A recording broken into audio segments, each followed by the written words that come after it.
Eu venho à tribuna hoje na condição de médico, de ex-ministro da Saúde, de um parlamentar comprometido visceralmente com a causa da saúde, mas também na condição de alguém que procura estudar os assuntos relativos à saúde pública no nosso país. E eu venho aqui com o maior entusiasmo para fazer um elogio veemente ao governo federal, à presidenta Dilma, ao ministro Alexandre Padilha, ao secretário de Gestão de Pessoas, o senhor Mozar Salles, pela apresentação no dia de ontem do Pacto Nacional pela Saúde, mais hospitais e unidades de saúde, mais médicos e mais formação. O Brasil já vinha reclamando de muito uma proposta que pudesse atacar um dos pontos cruciais das dificuldades do sistema único, que é exatamente a carência de profissionais, especificamente de médicos, em especial nas periferias das grandes cidades, nas cidades do interior e hoje até mesmo nos serviços privados. Portanto, ontem nós tivemos a oportunidade de ver a proposta de formar mais médicos, mas não somente de formar mais médicos, de formar melhores médicos. Ontem o que foi apresentado ao Brasil é uma verdadeira revolução no ensino médico do nosso país. Ao lado disso também, essa proposta incluiu a aceleração de importantes investimentos que já foram contratados na rede pública do Brasil. Só em 2013, 7,4 bilhões para construção, reforma e compra de equipamentos para unidades básicas de saúde, reforma e compra unidades de pronto atendimento, as UPAs e os hospitais. Inclusive, a construção de 818 hospitais, 601 unidades de pronto atendimento e 15.997 unidades básicas de saúde. E para o ano que vem já há uma previsão de um gasto de 5 bilhões e meio de reais em novas unidades. O governo encaminha o Pacto Nacional pela Saúde por intermédio de uma medida provisória que deve ter sido publicada no dia de hoje.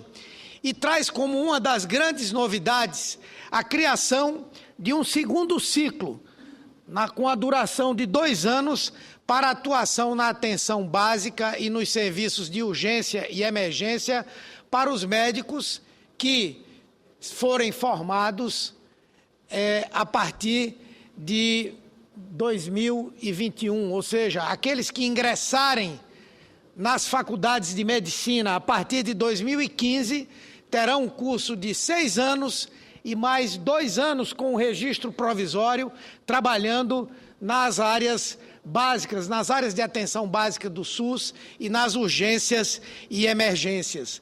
Isso é muito importante. Isso vai permitir, primeiro, que os médicos brasileiros tenham uma melhor visão sobre uma medicina geral, uma medicina comunitária, uma medicina que trate os principais problemas da população. São dados estatísticos que mostram que uma equipe de saúde da família, ela pode resolver 80% dos problemas de uma comunidade.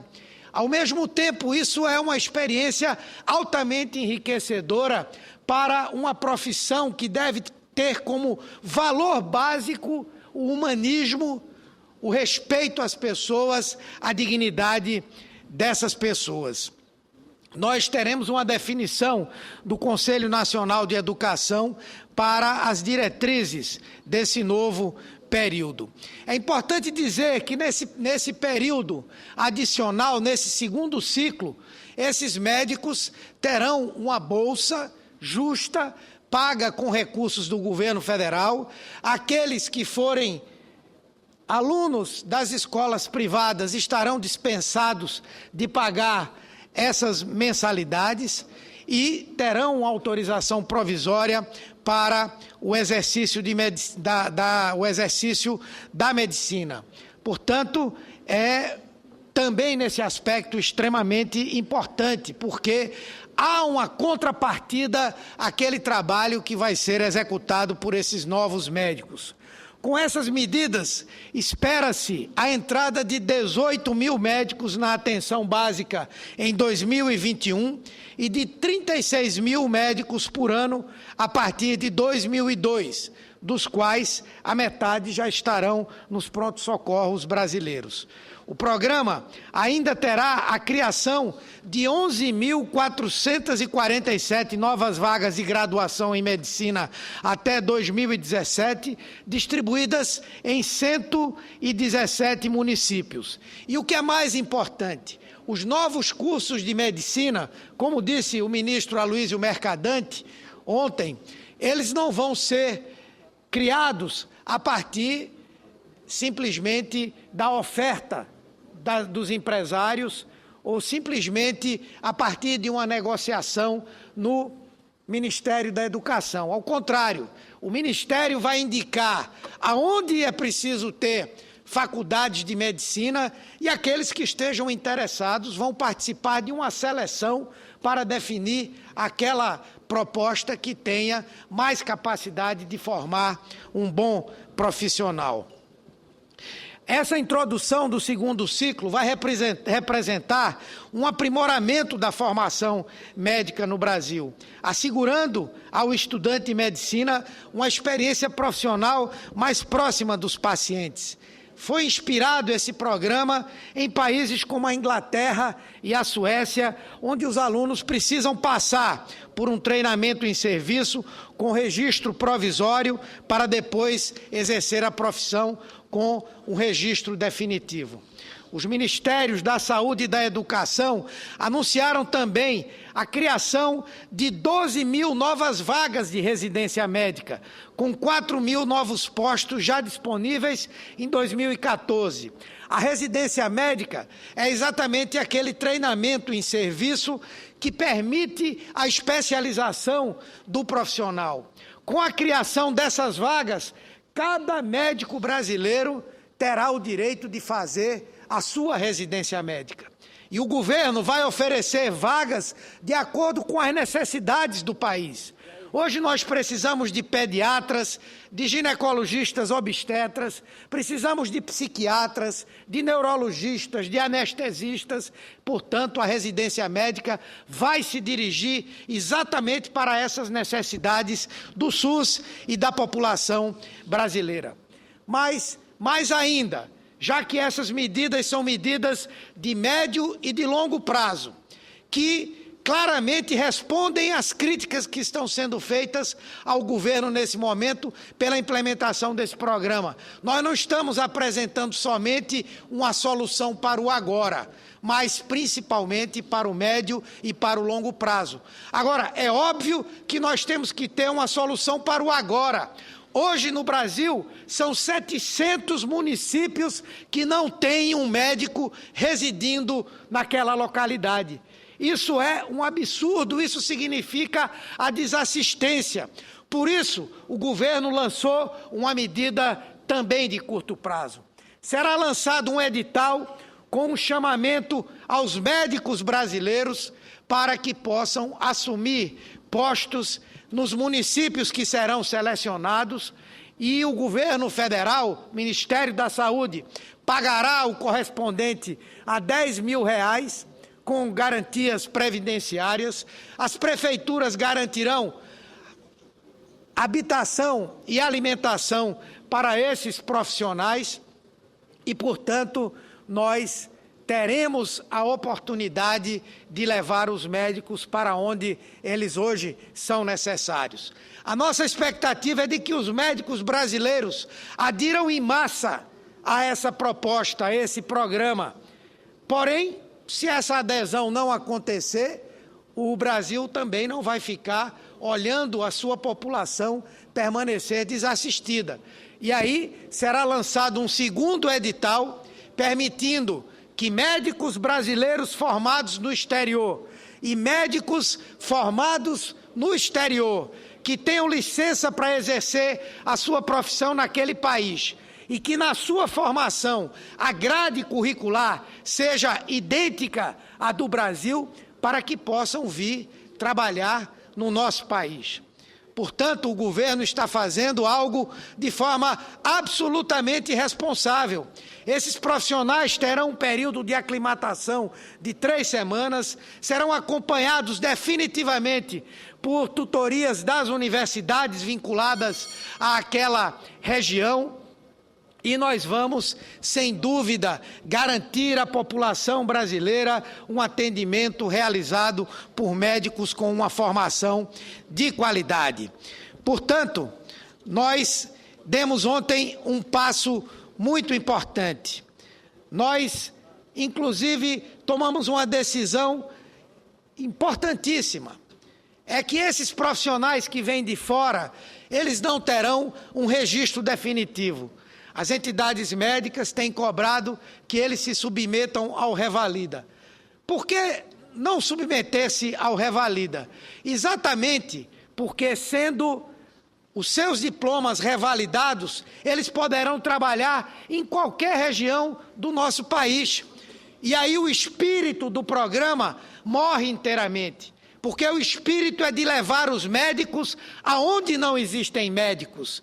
E certamente, se os diplomas forem validados para esses médicos que virão de fora, certamente eles não vão ficar em Tabatinga, no Amazonas, eles vão para Manaus, vão para o Rio, vão para São Paulo, e nós não teremos feito absolutamente nada com essa decisão e essa definição. Mas eu escuto com muita alegria o senador Assir Gurgax.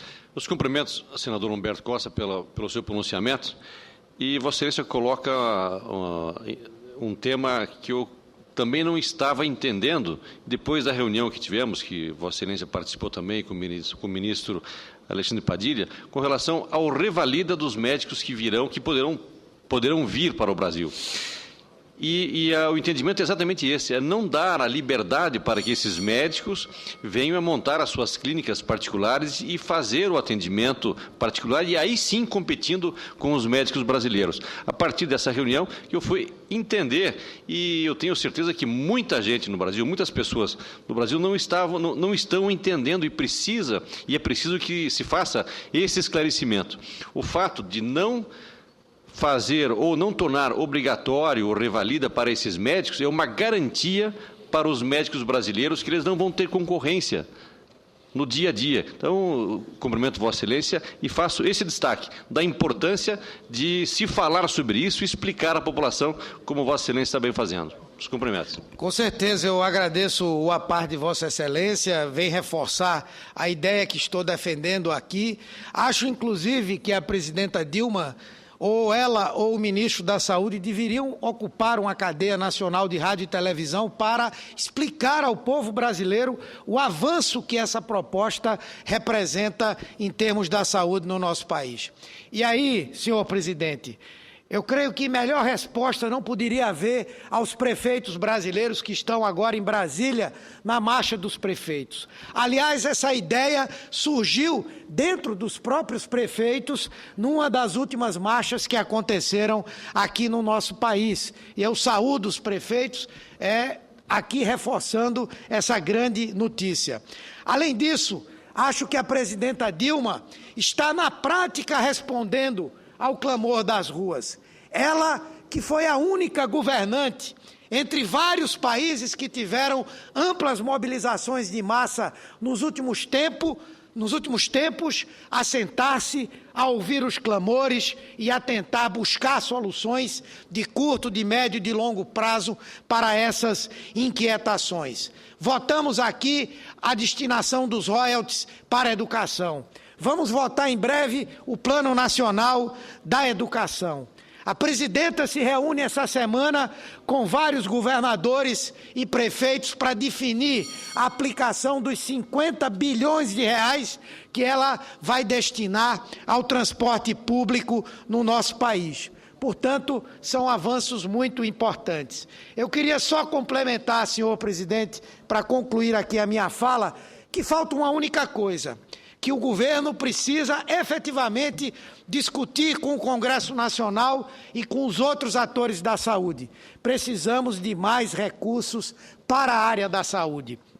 Precisamos votar uma proposta que amplie a receita do Ministério da Saúde, a participação do orçamento da União no orçamento da saúde no nosso país, para que aí, sem dúvida, tenhamos dado passos enormes, gigantescos, para enfrentar os graves problemas da saúde pública no país. Muito obrigado pela tolerância, senhor presidente. Agradeço a todos os senadores e senadoras.